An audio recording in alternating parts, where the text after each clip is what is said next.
Today on Clearing the Clutter Inside and Out, we're talking about doing what needs to be done. When you are down and out, can you dig deep to do what you need to do? Does part of your self-care include doing the not so fun stuff? What have you been avoiding? Learn tips to get what needs to be done in life in this month's bonus episode focusing on renewal.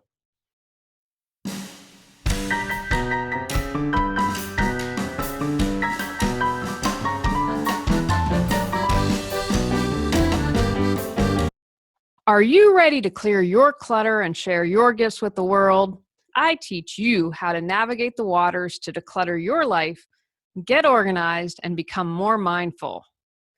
Every episode, I'll give you take action steps that you can easily apply to your life. Come on, let's get started.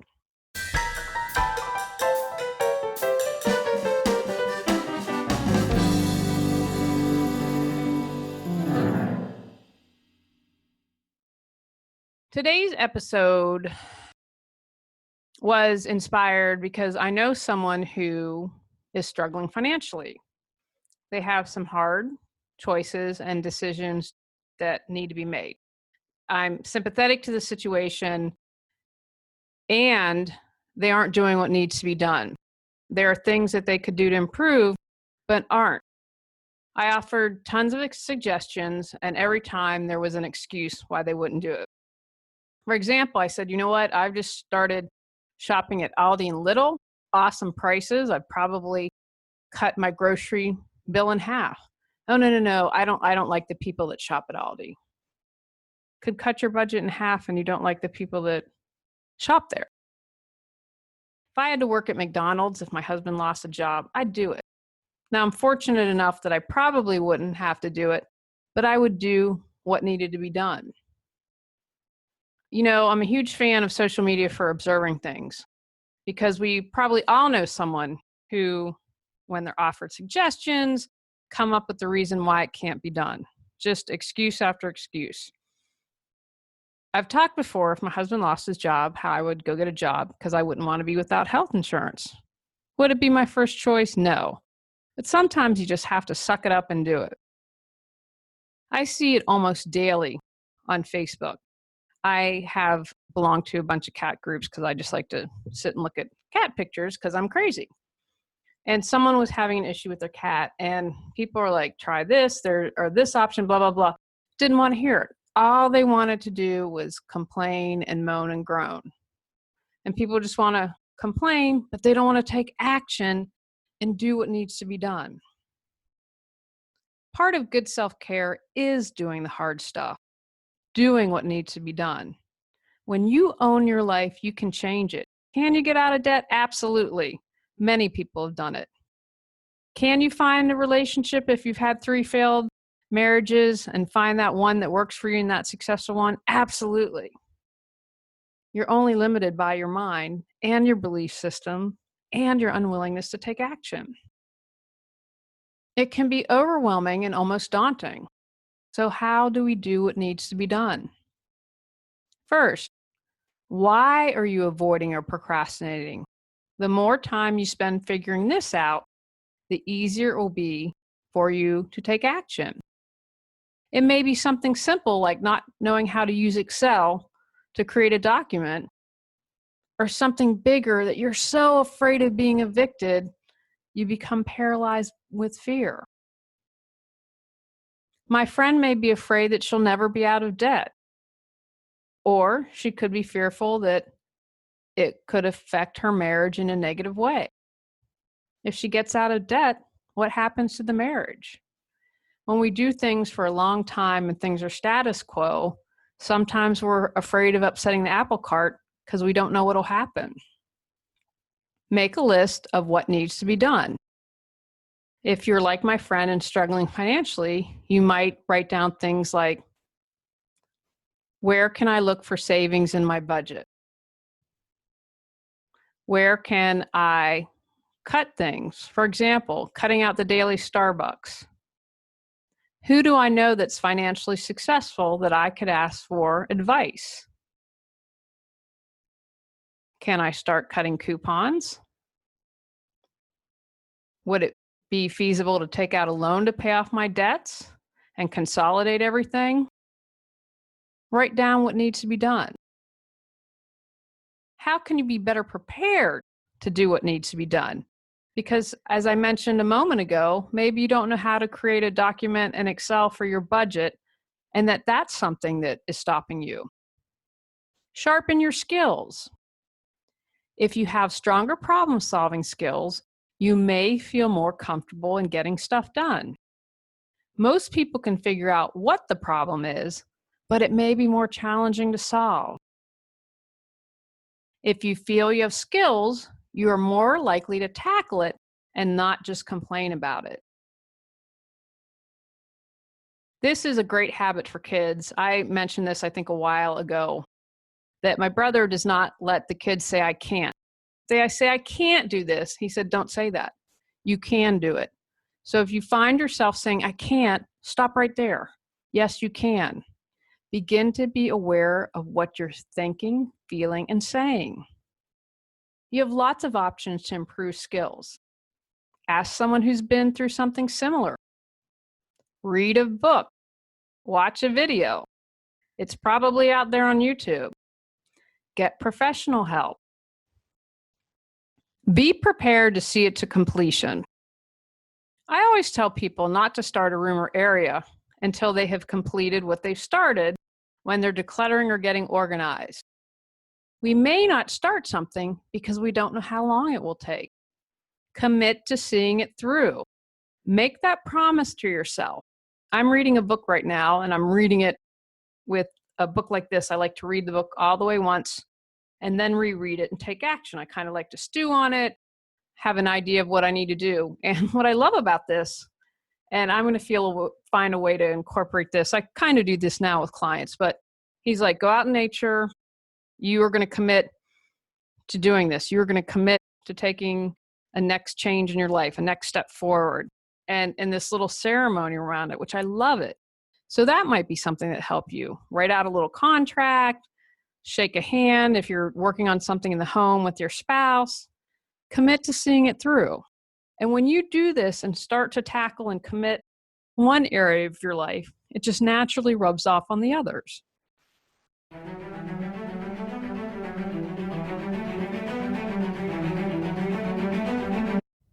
Are you surrounded by clutter? Are you exhausted from the stress your clutter creates? Are you anxious every time you walk into your home? Do you long for peace of mind? Go to reawakenyourbrilliance.com to learn how I can support you.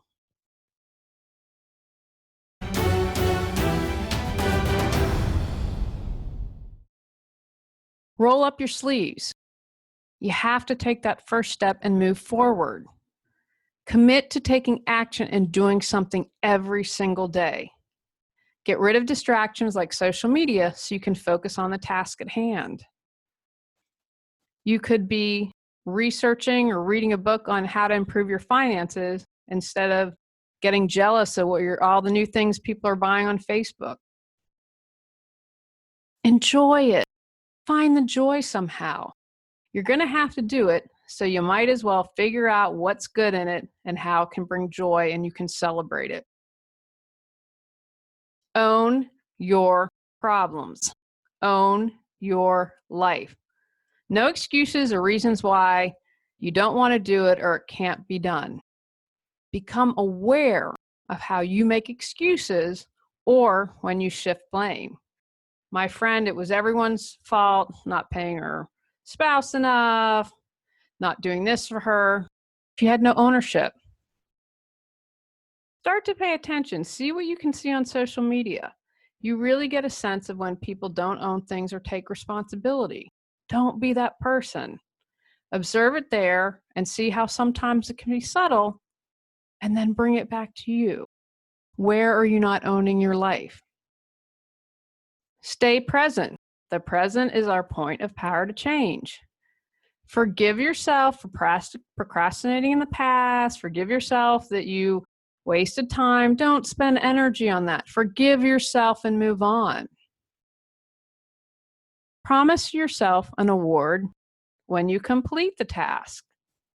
It doesn't have to be monetary. It can be a great soak in the bathtub, a walk in nature, cooking yourself a nice meal. If you're really struggling, find an accountability partner. Who can you trust? Who can support you? And remember, this has got to be someone who is supportive, who's not going to join you in complaining. We're who we are who we hang out with. So if you're hanging out with people who only feed your blame and not ownership and owning things, that's not who needs to be an accountability partner. Needs to be someone that you trust and that has a good head on their shoulders and is not going to bring you back down. Get support if you need it. For example, if you're struggling financially, there are nonprofits out there that can support you in creating a budget, helping you with your credit scores. There are lots of options. You can't say, oh, I can't afford it. Remember, we don't say that word can't.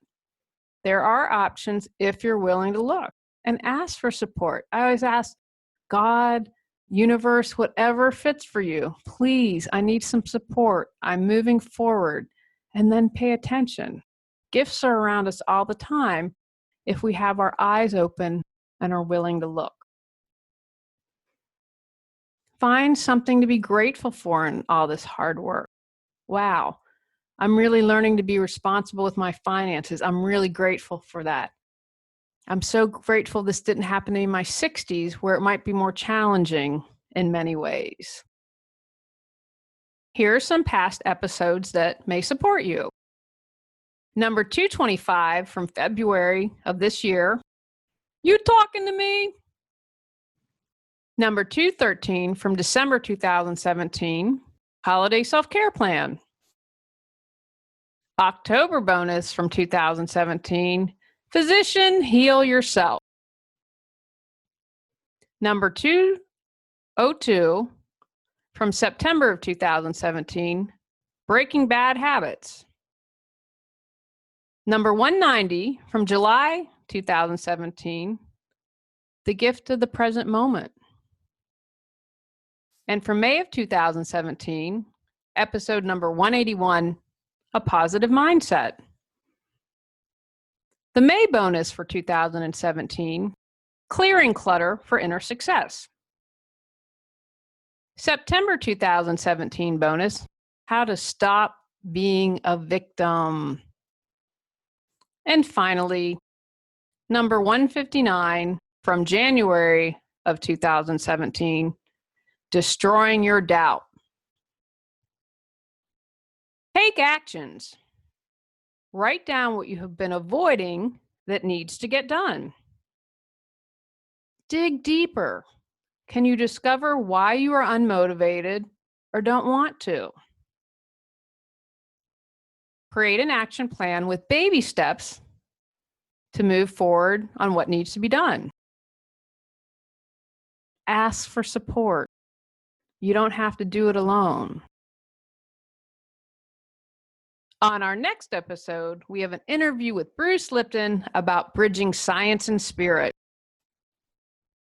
Go out, clear the clutter to create the life you choose, deserve, and desire. Are you ready to live a more joyful and fulfilling life?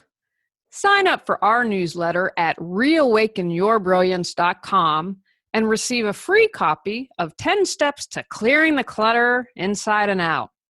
If you enjoyed today's episode, I would love it if you would rate and review the show because it really helps us in the search ranking. See you next Tuesday at 1 o'clock. Remember, when you clear your clutter, you can create the life you desire.